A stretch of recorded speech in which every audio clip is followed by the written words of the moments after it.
ಧರ್ಮಸ್ಥಳದ ವಿರುದ್ಧದ ಷಡ್ಯಂತ್ರಗಳು ಒಂದೊಂದಾಗೆ ಬೆಳಕಿಗೆ ಬರ್ತಾ ಇದೆಯಾ ಅಂತ ಈಗ ಅನಿಸ್ತಾ ಇದೆ.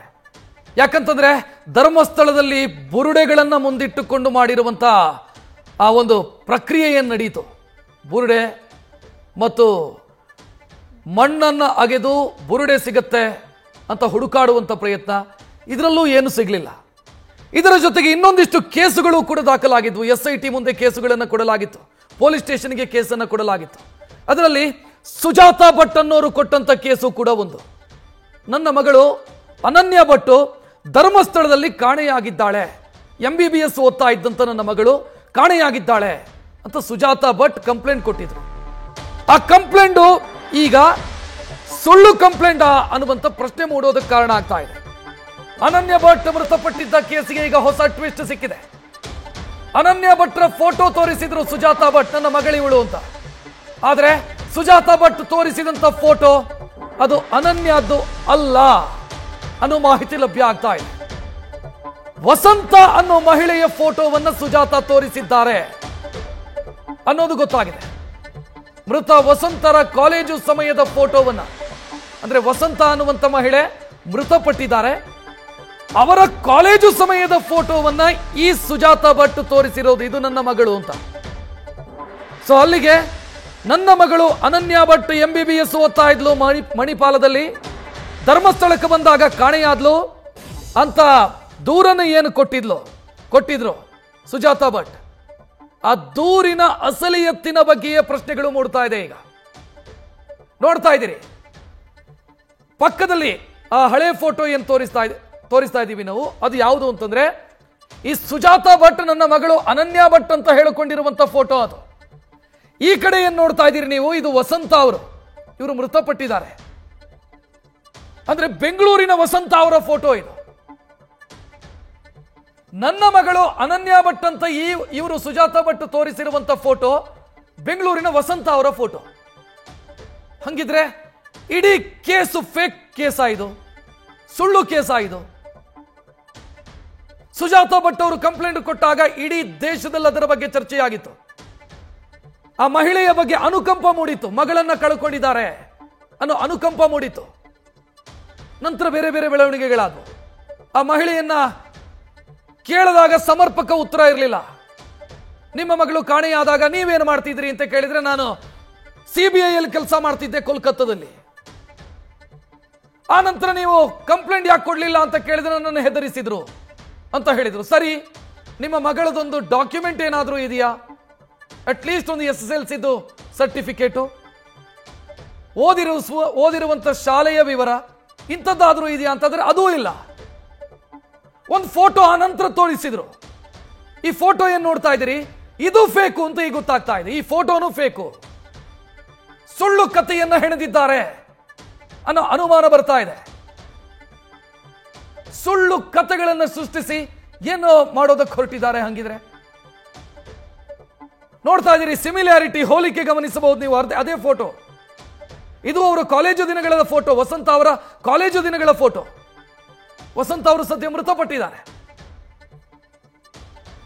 ಇನ್ನು ಈ ಸುಜಾತಾ ಭಟ್ ವಸಂತ ಅವರ ಮನೆಯಲ್ಲಿ ಕೆಲಸ ಮಾಡ್ತಿದ್ರು ಅನ್ನುವಂಥ ಮಾಹಿತಿಯೂ ಕೂಡ ಇದೆ. ಅಲ್ಲಿಗೆ ಸುಜಾತಾ ಭಟ್ ಅನ್ನುವಂಥ ದೂರುದಾರೆ ಯಾರೋ ಬರೆದಿರುವಂತ ಸ್ಕ್ರಿಪ್ಟಿನ ಪಾತ್ರಧಾರಿಯ, ಯಾರೋ ಬರೆದಿರುವಂತ ಸ್ಕ್ರಿಪ್ಟ್ ಇದು.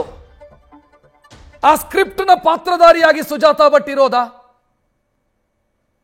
ಸುಜಾತಾ ಭಟ್ ಅನ್ನ ಮುಂದೆ ಬಿಟ್ಟುಕೊಂಡು ಯಾರೋ ತಮ್ಮ ಹಿತಾಸಕ್ತಿಯನ್ನು ಸಾಧಿಸ್ತಾ ಇದ್ದಾರಾ ಧರ್ಮಸ್ಥಳದ ವಿರುದ್ಧ? ಈ ಎಲ್ಲಾ ಪ್ರಶ್ನೆಗಳು ಸಹಜವಾಗಿ ಮೂಡುತ್ತೆ. ಯಾಕಂತಂದ್ರೆ ಮಗಳನ್ನ ಕಳ್ಕೊಂಡೆ, ನಾನು CBI ಯಲ್ಲಿ ಕೆಲಸ ಮಾಡ್ತಿದ್ದೆ ಅಂತ ಹೇಳುವಂತ ಮಹಿಳೆ, ಆ ಸಂದರ್ಭದಲ್ಲಿ ಬೇರೆ ಬೇರೆ ಅವಕಾಶಗಳಿತ್ತು. ಬರೇ ಸ್ಟೇಷನ್ ಅಲ್ಲಿ ಕಂಪ್ಲೇಂಟ್ ಕೊಡೋದಷ್ಟೇ ಅಲ್ಲ, ಕೋರ್ಟಿಗೆ ಹೋಗಬಹುದಿತ್ತು, ಹೇಬಿಯಸ್ ಕಾರ್ಪಸ್ ಅರ್ಜಿ ಸಲ್ಲಿಸಬಹುದಿತ್ತು. ಅವರು CBI ಯಲ್ಲಿ ಕೆಲಸ ಮಾಡ್ತಿದ್ದವರು, ಕಾನೂನಿನ ಅರಿವಿದ್ದಂತ ಮಹಿಳೆ ಯಾಕೆ ಅದನ್ನು ಮಾಡಲಿಲ್ಲ? ಡಾಕ್ಯುಮೆಂಟ್ ಎಲ್ಲಿದೆ ಅಂತ ಕೇಳಿದ್ರೆ ಮನೆಗೆ ಬೆಂಕಿ ಬಿತ್ತು ಅಂತ ಹೇಳಿದ್ರು. ನನ್ನ ಮನೆಗೆ ಬೆಂಕಿ ಬಿತ್ತು, ಡಾಕ್ಯುಮೆಂಟ್ಗಳೆಲ್ಲ ಸುಟ್ಟು ಹೋಗಿದೆ. ಇದೆಲ್ಲವೂ ಅನುಮಾನ ಕಾರಣ ಆಗಿತ್ತು. ಈಗ ಈ ಅನುಮಾನದ ಎಳೆಗೆ ಮತ್ತೊಂದು ಕಥೆಯೂ ಕೂಡ ಆಡ್ ಆಗಿದೆ. ಇಡೀ ಫೋಟೋ ಏನು ತೋರಿಸಿದ್ದಾರೆ, ಫೋಟೋನು ನಕಲಿ ಇದು ಅನ್ನೋ ಅನುಮಾನ ಮೂಡ್ತಾ ಇದೆ. ನೋಡ್ತಾ ಇದ್ದೀರಿ, ಫೋಟೋ ಸ್ಪಷ್ಟವಾಗಿ ಗಮನಿಸಬಹುದು. ವಸಂತ್ ಅವರ ಹಳೆ ಫೋಟೋವನ್ನು ನೋಡ್ತಾ ಇದ್ದೀರಿ. ಅನನ್ಯ ಭಟ್ ಫೋಟೋ ಅಂತ ಈ ಸುಜಾತಾ ಭಟ್ ಅವರು ಒದಗಿಸಿರುವಂತಹ ಫೋಟೋವನ್ನು ನೋಡ್ತಾ ಇದ್ದೀರಿ. ಡಿಫರೆನ್ಸ್ ಏನಾದರೂ ಇದೆಯಾ? Same photo. ಅದೇ ಫೋಟೋವನ್ನ ನನ್ನ ಮಗಳದು ಫೋಟೋ ಅಂತ ತೆಲುಗು ನ್ಯೂಸ್ ಚಾನೆಲ್ಗಳಿಗೆ ಕೊಟ್ಟಿದ್ರು ಆಂಧ್ರ ಪ್ರದೇಶದಲ್ಲಿ. ಅಂದ್ರೆ ಇಲ್ಲಿ ಕೊಟ್ರೆ ಗೊತ್ತಾಗತ್ತೆ ಅಂತನೂ ಗೊತ್ತಿಲ್ಲ. ಅಂದ್ರೆ ಇಡೀ ರಾಷ್ಟ್ರೀಯ ಮಟ್ಟದಲ್ಲಿ ಇದು ಸುದ್ದಿ ಆಗ್ತಾ ಇದೆ. ಆ ತಾಯಿ ಮಗಳನ್ನ ಕಳ್ಕೊಂಡಂತ ತಾಯಿ ಅಂತ ಅನುಕಂಪ ಸೃಷ್ಟಿಯಾಗಿತ್ತು ಅವರನ್ನ ನೋಡಿದಾಗ. ಬಟ್ ಈಗ ಇದೆಲ್ಲವೂ ಕೂಡ ಸುಳ್ಳು ಕಥೆನಾ ಅನ್ನೋ ಅನುಮಾನ ಮೂಡ್ತಾ ಇದೆ. ಅನುಕಂಪದಿಂದ ಅನುಮಾನದೆಡೆಗೆ ತಾಯಿಯ ಆ ಸುಜಾತಾ ಭಟ್ ಅವರ ಬಗ್ಗೆ ಇದ್ದಂತ ಅನುಕಂಪ ಅನುಮಾನವಾಗಿ ಬದಲಾಗ್ತಾ ಇದೆ. ಆಕ್ರೋಶದ ಮುನ್ಸೂಚನೆಯೂ ಕೂಡ ಕಾಣ್ತಾ ಇದೆ. ಇನ್ನು ವಸಂತ ಯಾರು? ಡೀಟೇಲ್ ಗಮನಿಸ್ತಾ ಇದ್ರಿ. 2002-03ರಲ್ಲಿ ಇವರು ಅನಾರೋಗ್ಯದಿಂದ ಮೃತಪಟ್ಟಿದ್ರು. ವಸಂತ ಅವರು, ಅವರ ಫೋಟೋ ಇದು. ರಂಗಪ್ರಸಾದ್ ಅನ್ನೋರ ಪುತ್ರ ಶ್ರೀವತ್ಸ ಅವರ ಪತ್ನಿ ವಸಂತ. ವಸಂತ ಅವರ ಪತಿ ಶ್ರೀವತ್ಸ ಕೂಡ ಅನಾರೋಗ್ಯದಿಂದ ಮೃತಪಟ್ಟಿದ್ದಾರೆ. ಅಂದ್ರೆ ವಸಂತ ಅವರು ಇಲ್ಲ, ಅವರ ಪತಿಯೂ ಕೂಡ ಇಲ್ಲ. ಇನ್ನು ರಂಗಪ್ರಸಾದ್ ಅವರು ಕೂಡ ಇಲ್ಲ. ಸೊ ಎಂತ ಖತರ್ನಾಕ್ ಐಡಿಯಾ ಮಾಡಿದ್ದಾರೆ ಅಂತ ಒಂದು ಗೊತ್ತಾಗ್ತಿದೆ ಇಲ್ಲಿ. ಇನ್ನು ರಂಗಪ್ರಸಾದ್ ಅವರ ಮನೆಯಲ್ಲಿ ಕೇರ್ ಟೇಕರ್ ಆಗಿ ಈ ಸುಜಾತ ಕೆಲಸ ಮಾಡ್ತಾ ಇದ್ರು. ಸದ್ಯ ಅದೇ ಮನೆಯಲ್ಲಿ ಸುಜಾತಾ ಭಟ್ ವಾಸ ಇದ್ದಾರೆ ಅನ್ನುವಂತ ಮಾಹಿತಿ.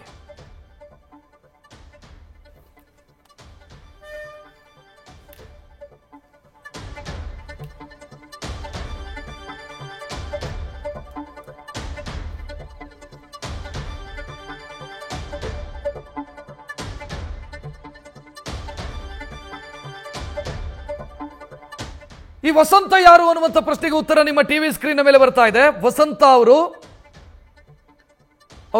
ನಿಧನರಾಗಿದ್ದಾರೆ, ಮೃತಪಟ್ಟಿದ್ದಾರೆ 2003ರ ಆಸುಪಾಸಲ್ಲಿ. ಅನಾರೋಗ್ಯದಿಂದ ಮೃತಪಟ್ಟಿದ್ದಾರೆ. ರಂಗಪ್ರಸಾದ್ ಅವರ ಪುತ್ರ ಶ್ರೀವತ್ಸ ಅವರ ಪತ್ನಿ ವಸಂತ, ಅಂದ್ರೆ ಶ್ರೀವತ್ಸ ಅವರ ಪತ್ನಿ ವಸಂತ.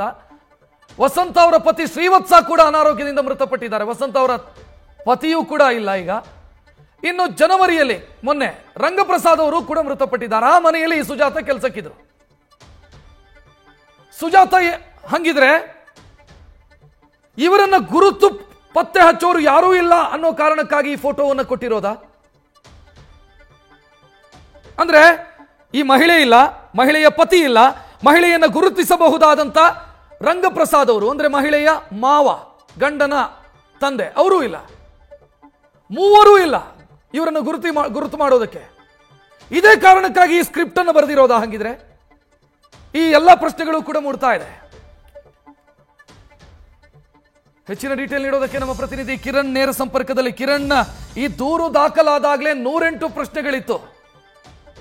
ಈಗ ಈ ಫೋಟೋವನ್ನ ನೋಡ್ತಾ ಇದ್ರೆ ಬಹಳ ಖತರ್ನಾಕ್ ಸ್ಕ್ರಿಪ್ಟ್ ಅಂತ ಅನಿಸ್ತಾ ಇದೆ ಇದು.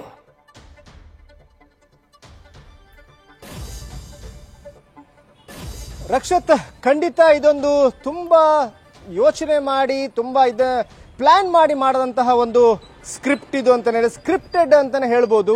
ಯಾಕಂದ್ರೆ ಯಾವಾಗ ಸುಜಾತಾ ಭಟ್ ಮಂಗಳೂರು SP ಕಚೇರಿಗೆ ತನ್ನ ವಕೀಲರೊಂದಿಗೆ ಬಂದಿದ್ರು, ಆವಾಗ ಹೇಳಿದ ಕಥೆಗಳನ್ನ ಕೇಳಿದಾಗಲೇ ಒಂದು ಅನುಮಾನ ಕಾಡ್ಲಿಕ್ಕೆ ಆರಂಭವಾಗಿತ್ತು.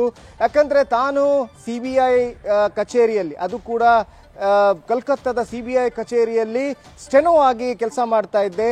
ಆದರೆ ಆ ಸಂದರ್ಭದಲ್ಲಿ 2003ರಲ್ಲಿ ತನ್ನ ಮಗಳು ಅನನ್ಯ ಭಟ್ ಧರ್ಮಸ್ಥಳಕ್ಕೆ ತನ್ನ ಗೆಳತಿಯರೊಂದಿಗೆ ಬಂದಿದ್ರು. ಆ ಸಂದರ್ಭದಲ್ಲಿ ಆಕೆ ಮಿಸ್ ಆಗ್ತಾಳೆ. ಅದ ನಂತರ ನಾನು ಕೂಡ ಹೋಗಿದ್ದೆ, ಅಲ್ಲಿ ನನಗೆ ಹೊಡೆದ್ರು ಬಡಿದ್ರು. ಆವಾಗ ನಾನು 3 ತಿಂಗಳು ನಾನು ಕೋಮಾದಲ್ಲಿದ್ದೆ. ಅದರ ನಂತರ ನಾನು ಹೋಗಿಕೊಂಡು ಯಾವುದೇ ಕಂಪ್ಲೇಂಟ್ ಕೊಟ್ಟಿಲ್ಲ, ಪೊಲೀಸರು ಕಂಪ್ಲೇಂಟ್ ತಗೊಂಡಿಲ್ಲ. ಈ ರೀತಿಯ ಕಥೆಗಳನ್ನ ಹೇಳಲಿಕ್ಕೆ ಶುರು ಮಾಡಿದ್ರು. ಆವಾಗನೇ ಒಂದು ಅನುಮಾನ ಕಾಡ್ಲಿಕ್ಕೆ ಆರಂಭವಾಗುತ್ತೆ. ಏನಂತ ಹೇಳಿದ್ರೆ, CBI ಕಚೇರಿಯಲ್ಲಿ ಸ್ಟೆನೋಗ್ರಾಫರ್ ಆಗಿದ್ದಂತಹ ಮಹಿಳೆಗೆ ಒಂದು ಪೊಲೀಸ್ ಇಲಾಖೆಯಲ್ಲಿ ಹೈರಾರ್ಕಿಕಲ್ ಒಂದು ಆಫೀಸರ್ಸ್ಗಳ ಹೈರಾರ್ಕಿಕಲ್ ರ್ಯಾಂಕ್ಸ್ ಗೊತ್ತಿರೋದಿಲ್ವಾ? ಯಾಕಂದ್ರೆ ಒಬ್ಬರು ಸಬ್ ಇನ್ಸ್ಪೆಕ್ಟರ್ ಒಂದು ಕಂಪ್ಲೇಂಟ್ ತಗೊಳ್ಳಿಲ್ಲ ಅಂತ ಹೇಳಿದ್ರೆ ಇನ್ಸ್ಪೆಕ್ಟರ್ ಇರ್ತಾರೆ, ಅದರ ನಂತರ DYSP ಇರ್ತಾರೆ, ಅಡಿಷನಲ್ SP ಇರ್ತಾರೆ, SP ಇರ್ತಾರೆ, IG ಇರ್ತಾರೆ, DIG ಇರ್ತಾರೆ, ADGP ಇರ್ತಾರೆ, DG ತನಕ ಇರ್ತಾರೆ. ಅವರಿಗೆ ಯಾರಿಗೂ ಕಂಪ್ಲೇಂಟ್ ಕೊಡದೆ ಇವರು ಸುಮ್ಮನೆ ಕೂತ್ಕೊಂಡದ್ದು ಯಾಕೆ ಅನ್ನೋದು ಒಂದು ಪ್ರಶ್ನೆ. ಅಥವಾ CBI ಡೈರೆಕ್ಟರ್, ಯಾಕಂದ್ರೆ ಅಲ್ಲಿ ಕಲ್ಕತ್ತಾದಲ್ಲಿ CBI ಡೈರೆಕ್ಟರ್ಗೆ ಹೋಗ್ಕೊಂಡು ಹೇಳಿದಿದ್ರೆ ಅವರು ಒಂದು ಫೋನ್ ಮಾಡಿದಿದ್ರು ಇಲ್ಲಿ ಕಂಪ್ಲೇಂಟ್ ರಿಜಿಸ್ಟರ್ ಆಗ್ತಿತ್ತು, ತನಿಖೆ ಆಗ್ತಾ ಇತ್ತು. ಆದ್ರೂ ಅದು ಯಾವುದೂ ಮಾಡದೆ 11 ವರ್ಷಗಳ ಬಳಿಕ ಇಲ್ಲಿ ಬಂದ್ಕೊಂಡು 2003ರಲ್ಲಿ ಈ ಘಟನೆ ನಡೆದು ಅಂದ್ರೆ 23 ವರ್ಷದ ನಂತರ ಬಂದುಕೊಂಡು ಈಗ ನಾನು ಈ ರೀತಿ ಆಗ್ತಾ ಇದೆ, ಈ ರೀತಿ ನನಗೆ ಹೊಡೆದಿದ್ರು, ಈ ರೀತಿಯ ನನಗೆ ದೌರ್ಜನ್ಯ ನಡೆದಿದೆ, ತನ್ನ ಮಗಳು ಮಿಸ್ಸಿಂಗ್ ಆಗಿದ್ದಾಳೆ, ಆ ಮಿಸ್ಸಿಂಗ್ ಆದ ಮಗಳು ಸತ್ತಿರಬಹುದು, ಇಲ್ಲೇ ಯಾರಾದ್ರೂ ಹೂತಿರಬಹುದು, ಅವಳ ಅಸ್ಥಿಪಂಜರ ಸಿಕ್ಕಿದ್ರೆ ಅವಳನ್ನ ಹಿಂದೂ ಧರ್ಮದ ಪ್ರಕಾರ ಅವಳಿಗೆ ಏನೆಲ್ಲ ಕಾರ್ಯಗಳನ್ನು ಮಾಡಬೇಕು ಅದನ್ನೆಲ್ಲ ಮಾಡ್ತೇನೆ, ನನಗೆ ಅದನ್ನ ಅವಕಾಶ ಮಾಡಿಕೊಡಿ ಅಂತ ಒಂದು ಭಾವನಾತ್ಮಕವಾಗಿ ಬಂದು ಹೇಳಿದ್ದಂತೂ ಇದೆ. ಆವಾಗನೇ ಒಂದು ಅನುಮಾನ ಮೂಡಿತ್ತು. ಯಾಕಂದ್ರೆ ಆ ಸಂದರ್ಭದಲ್ಲಿ ಫೋಟೋ ಇರುವುದಿಲ್ಲ, ಅಥವಾ ಮಗಳ ಫೋಟೋ ಅಥವಾ ಅದಕ್ಕೆ ದಾಖಲೆ ಪತ್ರಗಳು ಏನೂ ಇರುವುದಿಲ್ಲ, ಕಂಪ್ಲೇಂಟ್ ಕೊಟ್ಟಿದ್ದು ದಾಖಲೆ ಕೂಡ ಇಲ್ಲ. ಆದ್ರೆ ಆಕೆ ಸುಜಾತಾ ಭಟ್ ಹೇಳ್ತಾ ಇದ್ದಿದ್ದು, ಯಾರು ಈಗ ಮುಸ್ಕುಧಾರಿ ದೂರುದಾರ ಬಂದಿದ್ದಾನೆ, ತಾನು 100 ಶವಗಳನ್ನ ಹೂತಿದ್ದೇನೆ, ಹಾಗೇನೆ ಆ ಶವಗಳನ್ನ ಹೊರತೆಗಿಲಿಕ್ಕೆ ಬಂದಿದ್ದೇನೆ ಅಂತ ಹೇಳಿದ. ಆ ಸಂದರ್ಭದಲ್ಲಿ ಅದನ್ನ ನಂಬಿ ಈಗಾದ್ರೂ ನನ್ನ ಮಗಳ ಅಸ್ಥಿಪಂಜರ ಸಿಗ್ಬೋದೇನೋ, ಆಕೆಗೆ ಧಾರ್ಮಿಕ ವಿಧಿವಿಧಾನಗಳನ್ನ ನಾನು ಮುಗಿಸಬಹುದೇನೋ, ಅದಕ್ಕೋಸ್ಕರ ಬಂದಿದ್ದೇನೆ ಅಂತ ಹೇಳಿದ್ರು. ಅದರ ನಂತರ ಒಂದೊಂದೇ ಈ ವಿಚಾರವಾಗಿ ತನಿಖೆ ಆರಂಭವಾಗ್ತಾ ಇದ್ದಂತೆ SITಗೆ ಇನ್ನೂ ಈ ಪ್ರಕರಣ ಹ್ಯಾಂಡ್ ಓವರ್ ಆಗದೆ ಇದ್ರು ಕೂಡ SIT ಅಧಿಕಾರಿಗಳು ಅದನ್ನು ಅನ್ಅಫಿಷಿಯಲ್ ಆಗಿ ಅದರ ಮಾಹಿತಿಗಳನ್ನ ಸಂಗ್ರಹ ಮಾಡ್ತಾ ಇದ್ದಾರೆ. ಸಂಗ್ರಹ ಮಾಡಿದ್ದಾರು ಕೂಡ ಹಲವಾರು ವಿಷಯಗಳು ಈಗ ಬಯಲಿಗೆ ಬರ್ತಾ ಇರೋದು, ಹಲವಾರು ಸುಳ್ಳುಗಳು ಈಗ ಮುಂದೆ ಬಯಲಾಗ್ತಾ ಇರುವಂತದ್ದು. ಈಗ ಸತ್ಯಕ್ಕೆ ಆಕೆ ಹೇಳ್ತಾ ಇರುವಂತದ್ದು, ಆ ಫೋಟೋವನ್ನು ತೋರಿಸಿ ಈಕೆ ನನ್ನ ಮಗಳು ಅನನ್ಯ ಭಟ್ ಅಂತ. ಆದ್ರೆ ಆಕೆ ವಸಂತ ಅನ್ನೋದು ಈಗ ಖಾತ್ರಿ ಆಗ್ತಾ ಇದೆ. ಯಾಕಂದ್ರೆ ಬೆಂಗಳೂರಿನ ಬನಶಂಕರಿಯಲ್ಲಿರುವಂತಹ ಒಂದು ಮನೆಯಲ್ಲಿ, ಅಂದ್ರೆ ರಂಗ ಪ್ರಸಾದ್ ಅವರ ಮನೆಯಲ್ಲೇ ಈಕೆ ಇರುವಂತದ್ದು, ಮತ್ತೆ ಕೇರ್ ಟೇಕರ್ ಆಗಿದ್ದಂತಹ ಮನೆ. ಆ ಮನೆಯ ಮಗಳು ಅಂದ್ರೆ ಸೊಸೆ ವಸಂತ ತೀರ್ಕೊಂಡ ನಂತರ, ಅದರ ನಂತರ ಅವರ ಪತಿಯಾಗಿದ್ದಂತ ಶ್ರೀವತ್ಸ ಕೂಡ ತೀರ್ಕೊಂಡ್ರ, ಮಾವ ಆದಂತಹ ರಂಗ ಪ್ರಸಾದ್ ಕೂಡ ತೀರ್ಕೊಂಡ್ರು. ಅದರ ನಂತರ ಈ ಒಂದು ಫೋಟೋವನ್ನ ಮುಂತಂದು ಇವಳು ನನ್ನ ಮಗಳು ಅನನ್ಯ ಭಟ್ ಅಂತ ತೋರಿಸಿರುವಂತದ್ದು. ಈಗ ಅವರೊಟ್ಟಿಗಿದ್ದಂತಹ ವಕೀಲರಿಗೂ ಕೂಡ ಅದು ಈಗ ಖಾತ್ರಿ ಆಗ್ತಿದೆ, ಈ ಮಹಿಳೆ ಸುಳ್ಳು ಹೇಳ್ತಾ ಇದ್ದಾರೆ ಅನ್ನುವ ಒಂದು ಖಾತ್ರಿ ಆಗ್ತಾ ಇದ್ದಂತೆ ಅವರು ಕೂಡ ಈಗ ಸ್ವಲ್ಪ ಡಿಸ್ಟೆನ್ಸ್ ಮೇಂಟೈನ್ ಮಾಡ್ತಾ ಇದ್ದಾರೆ, ವಕೀಲರು ಡಿಸ್ಟೆನ್ಸ್ ಮೇಂಟೈನ್ ಮಾಡ್ತಾ ಇದ್ದಾರೆ ಅಂತ ಹೇಳ್ಬೋದು. ಕಿರಣ್, ಅಲ್ಲಿಗೆ ಈ ವಸಂತ ಅವರನ್ನ ಗುರುತಿಸುವಂತ 3 ಅಂದ್ರೆ ವಸಂತ ಇಲ್ಲ, ವಸಂತ ಅವರ ಪತಿ ಇಲ್ಲ, ವಸಂತ ಅವರ ಮಾವನೂ ಇಲ್ಲ. ಸೊ 3 ಇಲ್ಲ ಅನ್ನೋದು ಗೊತ್ತಾದ ನಂತರ ಈ ಫೋಟೋವನ್ನು ತಂದು ತೋರಿಸಿರೋದು ಇದು ನನ್ನ ಮಗಳು ಅಂತ. ಸೊ ಅಮಾಯಕಿ ಅಲ್ಲ ಸುಜಾತಾ ಭಟ್. ಹಂಗಿದ್ರೆ ಬಹಳ ಯೋಚನೆ ಮಾಡಿ ಈ ಸ್ಕ್ರಿಪ್ಟ್ ಅನ್ನ ಬರೆದಿರೋದು, ಅಥವಾ ಯೋಚನೆ ಮಾಡಿಯೇ ಇದನ್ನೆಲ್ಲವನ್ನ ಈ ಕಾಯಿನ್ ಅನ್ನ ಮೂವ್ ಮಾಡಿರೋದು.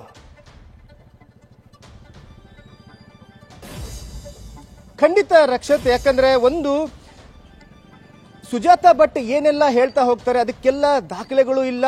ಅದರ ನಂತರ ಅದನ್ನ ಸುಳ್ಳು ಅಂತ ಪ್ರೂವ್ ಮಾಡುವಂತ ಹಲವಾರು ದಾಖಲೆಗಳು ಹೊರಗೆ ಬರ್ತಾ ಇರುವಂತದ್ದು. ಸುಜಾತಾ ಭಟ್ ಹೇಳಿದ್ದು ತನಗೆ ಮಗಳಿಲ್ಲ, ತನ್ನ ಮಗಳು ಅನನ್ಯ ಭಟ್ ಇದ್ದಾರೆ, ಆಕೆ ಈಗ 2003ರಲ್ಲಿ ಮಿಸ್ಸಿಂಗ್ ಆಗಿದ್ರು, ಮತ್ತೆ ಆಕೆ ಮೆಡಿಕಲ್ ವಿದ್ಯಾರ್ಥಿನಿ ಕೂಡ ಆಗಿದ್ರು. ಆ ಸಂದರ್ಭದಲ್ಲಿ ಧರ್ಮಸ್ಥಳಕ್ಕೆ ಬಂದಾಗ ಆಕೆ ಮಿಸ್ಸಿಂಗ್ ಆಗಿದ್ದು, ಅದನ್ನಂತ ಸಿಕ್ಕಿಲ್ಲ ಅನ್ನೋದು ಒಂದು. ಆದರೆ 2003ರಲ್ಲಿ ಕಮಲಾವಾಣಿ ಅನ್ನೋ ಒಂದು ಪತ್ರಿಕೆಯಲ್ಲಿ ಒಂದು ಲೇಖನ ಪ್ರಕಟ ಆಗುತ್ತೆ. ಆ ಲೇಖನದಲ್ಲಿ ಈ ಸುಜಾತಾ ಭಟ್ ತನಗೆ ಮಕ್ಕಳಿಲ್ಲ, ತನ್ನ ಗಂಡನಿಗೂ ತನಗೂ ಮಕ್ಕಳಿಲ್ಲ, ಅದಕ್ಕೋಸ್ಕರ ಬೀದಿ ನಾಯಿಗಳನ್ನ ಸಾಕ್ತಾ ಇದ್ದೇವೆ, ಅವೇ ನಮ್ಮ ಮಕ್ಕಳು ಅನ್ನೋದನ್ನು ಆ ಒಂದು ಆರ್ಟಿಕಲ್ ಬಂದಿರುತ್ತೆ. ಆ ಆರ್ಟಿಕಲ್ ಕೂಡ ಇತ್ತೀಚೆಗೆ ವೈರಲ್ ಆಗಿರುವಂತದ್ದು. ಇನ್ನೊಂದು ಮಣಿಪಾಲ್ ಕಾಲೇಜ್ ಅಂದ್ರೆ ಮಣಿಪಾಲ್ ಮೆಡಿಕಲ್ ಕಾಲೇಜಲ್ಲಿ 2002, 2003, 2004 ಅಲ್ಲೆಲ್ಲ ದಾಖಲೆಗಳನ್ನ ತಡ್ಕಾಡಿದಾಗ ಅನನ್ಯ ಭಟ್ ಎನ್ನುವ ವಿದ್ಯಾರ್ಥಿನಿ ಇರಲಿಲ್ಲ ಅನ್ನೋದು ಈಗ ಖಾತ್ರಿ ಆಗ್ತಾ ಇರುವಂತದ್ದು. ಥ್ಯಾಂಕ್ ಯು ಕಿರಣ್ ಮಾಹಿತಿಗೆ. ನ್ಯೂಸ್ ಫಸ್ಟ್ ನಿರ್ಭೀತಿಯಿಂದ ನಿಮ್ಮ ಪರವಾಗಿ.